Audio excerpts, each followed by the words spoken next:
তারাপীঠে অগ্নিকাণ্ডের ঘটনা শোক প্রকাশ করেছেন প্রধানমন্ত্রী নরেন্দ্র মোদী। বীরভূমে অগ্নিকাণ্ডে প্রাণহানির ঘটনায় মর্মাহত এমনটাই শোক প্রকাশ করেছেন প্রধানমন্ত্রী নরেন্দ্র মোদী। আহতরা দ্রুত সুস্থ হয়ে উঠুন, ক্ষতিগ্রস্তদের স্থানীয় প্রশাসন সহায়তা করছে।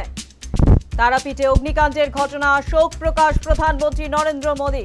সোশ্যাল মিডিয়ায় প্রধানমন্ত্রী তিনি পোস্ট করেছেন, বীরভূমে অগ্নিকাণ্ডের প্রাণহানির ঘটনায় মর্মাহত, আহতরা দ্রুত সুস্থ হয়ে উঠুন, ক্ষতিগ্রস্তদের স্থানীয় প্রশাসন সহায়তা করছে।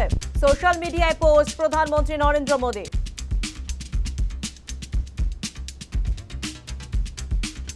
তারাপীঠে ভয়াবহ অগ্নিকাণ্ডের ঘটনা শোক প্রকাশ প্রধানমন্ত্রী নরেন্দ্র মোদী। সোশ্যাল মিডিয়ায় পোস্ট করেছেন প্রধানমন্ত্রী, বীরভূমে অগ্নিকাণ্ডে প্রাণহানির ঘটনায় মর্মাহত, আহতরা দ্রুত সুস্থ হয়ে উঠুন, ক্ষতিগ্রস্তদের স্থানীয় প্রশাসন সহায়তা করছে।